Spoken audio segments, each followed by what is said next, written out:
Ladies and gentlemen, good morning here from Kenya. A chilly morning, a chilly Tuesday morning when Kenyans have woken up to continue with their daily struggle to put some food on the table. Kenya is a country whereby we can live whatever happens. Ladies and gentlemen, if you are watching this video, kindly make sure you click that subscribe button and remember to turn on your notification bell. My followers who are active on this platform, so many people have made calls asking me, Kakasungura, what happened? So many people have come to my inbox asking Kakasungura, what really happened? But today, I want to slowly explain to you and you get to understand what really happened yesterday. I have seen people say, Kaka, you lied to us. It's okay. It depends how you view things in this country. So many people have said, Kaka, oh, all along you've been telling us lies. It's okay. It all depends how you critically analyze issues when they happen. We are not IBC. We try to analyze what is yet to happen. And let me say this.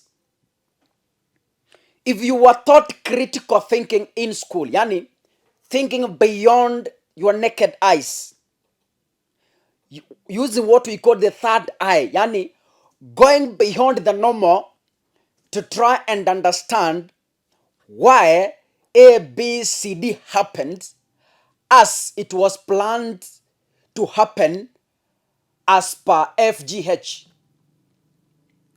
Ladies and gentlemen, for those people who critically followed yesterday's judgment, you could have noticed something, even from the judges themselves. As Philomena Mwilu was reading that judgment, as Mother Komi was reading that judgment, first she started sweating up to an extent. Those who were watching TV, someone who was next to the staff had to install a fan to keep her cold. That sweat itself tells you something. She was reading out of fear. She was reading out of trembling. She started sweating to an extent, akaanza kujipanguza jasho na handkerchief. I hope you saw that. This was something live on TV. It was not hidden. You saw yourself if you were following the proceedings. Ladies and gentlemen, I want to take you back and explain to you how Raila Odinga paid the price of punishing Uhuru Kenyatta. Raila Odinga paid a heavy price. And I don't know why Raila is the only one who gets sacrificed for something to happen. Raila Odinga has been sacrificed so many times. But in 2022, Raila Odinga has been sacrificed too for the sins committed by Uhuru Kenyatta. The Supreme Court simply was punishing Uhuru Kenyatta. I want to take you back down to your memory lane. Immediately after Maraga annulled the 2017 general election, you watched the sentiments made from William Ruto and Uhuru Kenyatta himself. They told judges, you have had your day, we will have our day. The fight began. Uhuru Kenyatta, in several occasions, in several meetings, in several rallies, you can go back to history, started to threaten the judiciary. They threatened Maraga. If you remember, Maraga came out in public and made a speech and said, you can punish me to an extent of denying me a budget, but the Supreme Court must stand by what it's right. You remember, Uhuru Kenyatta denied the judicial budget because of Maraga. And it was in the public domain. The war did not end there. For those people who follow, Uhuru Kenyatta proceeded with the war, even after appointing CJ Madakome. Ladies and gentlemen, Uhuru Kenyatta is on record wrestling with the judiciary, fighting the judiciary. And the judiciary reached a point that it now started telling him, yes, you have the power as the president, but remember, we are also the supreme. Supreme means it is the final say. They told him, yes, wewe tupige vita vile unataka. Just fight us. But a day is coming. A day is coming when you will heavily pay. You remember judges who were appointed, and they all refused. He completely refused to approve them. And you know, even the court made a ruling, the court made an order. It was a heavy fight that the judiciary felt threatened. The judiciary went silent and asked itself, yes, the president has threatened us. We have been denied a budget all along. He is refusing to approve our judges. Now what do? A time is coming when we will heavily punish Uhuru Kenyatta. The first punishment, it was BBI.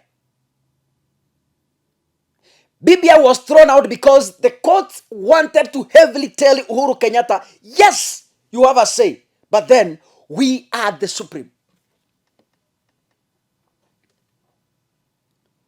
Walishika BBI hivi, wakazungusha, wakarusha dustbin.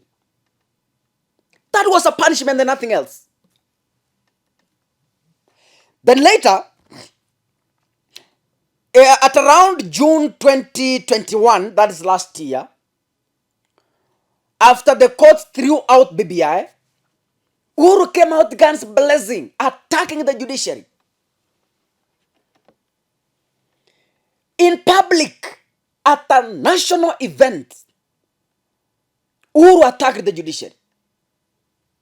Uhuru attacked the courts. He demeaned the courts. He accused them of not being independent.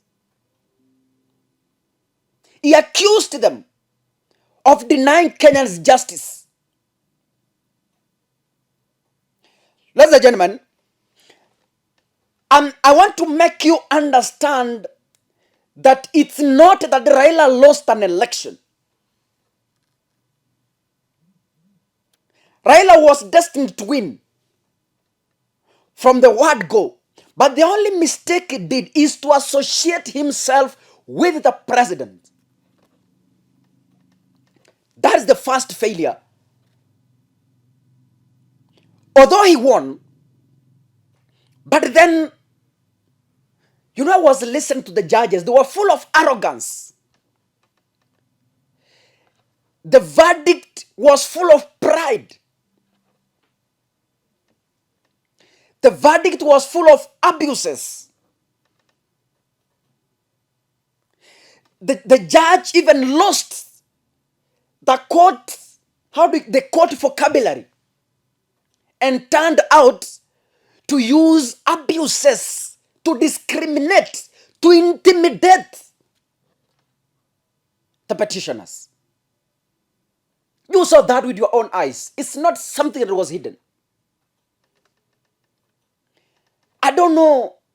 We were treated in I don't know what that turned out to be I don't know what. You know, the vocabularies that were cooked to intimidate the petitioners.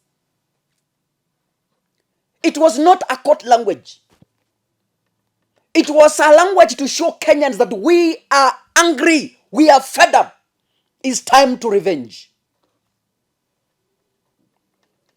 Immediately after BBI was thrown out, this is what Uhuru Kenyatta said. And I want you to listen very carefully before I proceed. Can we listen to what Uhuru Kenyatta said in June 2021? The nullification of a presidential election in 2017 to an attempt to stop the will of the people as expressed through the BBI, the judiciary has indeed tested our constitutional limits. While I stand by the rule of law, and I will always obey the decisions of the courts, I am also compelled by my position to heed the sovereign and supreme voice of the people of Kenya. And that is why our national conversation today must focus on the consequences of choice. If citizens are required to exercise their will and shoulder the burden of their choices, should the independent institutions therefore not do likewise? In the field of independence, we have expanded the independence in the judiciary. But how should they expand their field of their responsibility and respond to the summons of nationhood? Shouldn't their decisions also be accompanied by the burden of choice? These are the questions of our national conversation, and we should objectively ponder them. And here I must be frank and ask what I believe to be legitimate questions. It is a fact that we were losing close to 1 billion shillings every working hour for the 123 days we held the 2017 election. The question the national conversation should therefore ask is, who carried the burden of this choice? Was it the judiciary or the people? The truth of the matter is that it was the people who carried the burden of the choice. Development programs meant to make a difference in the lives of people had to be shelved. The second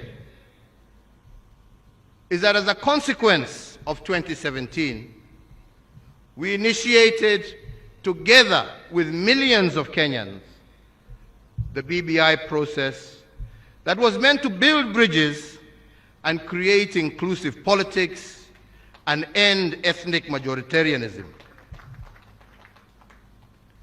If the court had subjected its decision to stop BBI to a cost-benefit analysis, in other words, if it had considered the burden of choice, then there are questions the judiciary would have asked. If we indeed were at a constitutional moment, is a decision against BBI a decision in support of the status quo?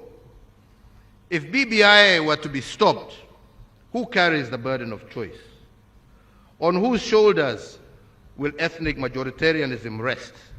And who will carry the burden of losing 30% of our national budget every 5 years due to the toxic politics that BBI? The judiciary would have asked itself another question. Can Kenya truly be a democracy if the people are denied the opportunity to express their sovereign and supreme choice at the ballot box on the basis of elevating technicalities over the overriding objectives of the law? Our Constitution, fellow Kenyans, is not a yoke around our necks, but rather it should be a mighty sword that can break the chains that limit. Ladies and gentlemen, you've heard yourself. That was barely 1 year to the general election. And now, it happened from nowhere that Uhuru Kenyatta became the chairman of the Azimio Council. Meaning, according to the judges, he was directly involved in campaigning and endorsing Raila Amolo Odinga. It happened that Raila Odinga has gone to court to protest the just concluded elections. Now the courts were waiting. The judges were on your marks. Huyu jamaa mwenyekiti wa Azimio alitutusi. Mtu yake sasa amejileta. He is here with us. Amekuja. We shall see. We want to show Uhuru Kenyatta and the coming presidents that never ever joke with the judiciary. The judges were simply sending a signal to future presidents that as much as you have the powers as the president, we also have powers as the Supreme Court. And a day will come when you will face us, even if you are the president. Wakangoja. The judges simply punished Raila Odinga, not because they were punishing Raila himself. It's because Raila acted as a sacrifice to pay Uhuru Kenyatta since he committed to the judiciary. That is the simple understanding of yesterday's ruling. It's not a ruling, yesterday's judgment. So you might have been asking me, Kakasungura, why did you lie to us? I didn't lie to anybody. I didn't lie to anybody. The signs were very clear. It's evident.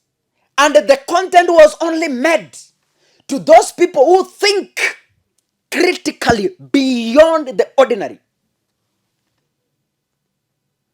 If you analyze the tone in judges, if you analyze the vocabulary used to describe the petitioners, it could simply tell you something was fishy somewhere. They might have not even bribed, but then, yani, unajua kwanza Friday they are celebrating, unajua, hey, kamekuja sasa, Uhuru is here with us, kameleta, yani, they were full of themselves. We want to show Uhuru Kenyatta that yes, we are the judges. You saw the Kenya Kwanza Brigade. They knew the judgment immediately after the proceedings. They started celebrating from Friday night, coming to Saturday, coming to Sunday, wakaweka sherehe kila mahali, Facebook, wapi. They already knew the answers. Why? Because the judges told them, haka tutakamaliza. We must sacrifice Raila Odinga for people to learn a lesson that judges are not people to joke with. So simply as I conclude, I want to say this. Baba Raila Odinga tried his best, but he has acted as a sacrifice to end Uhuru's term.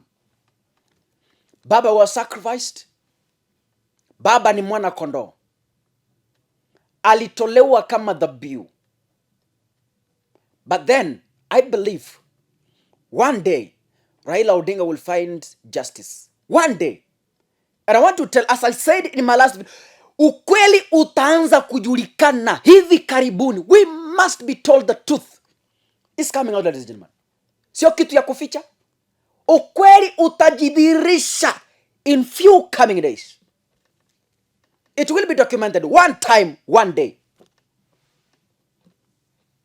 You saw how Lee Njiru, after years, after decades of Moi's regime, finally, Lee Njiru came out recently to tell us the truth on what really transpired in Moi's presidency. Siku moja, mtu atajitokeza na aseme ukweli. Ni nini kilifanyika? Ipo siku. And I know, Uhuru is going home. Uhuru is going home. He spoke yesterday. A very bitter man. He also attacked the judiciary yesterday. But then, all in all, it ended. Kenyans, we've moved on. Kenyans, we will still continue to move on. Regimes come and go, and even this one will go. Thank you so much, ladies and gentlemen. God bless you.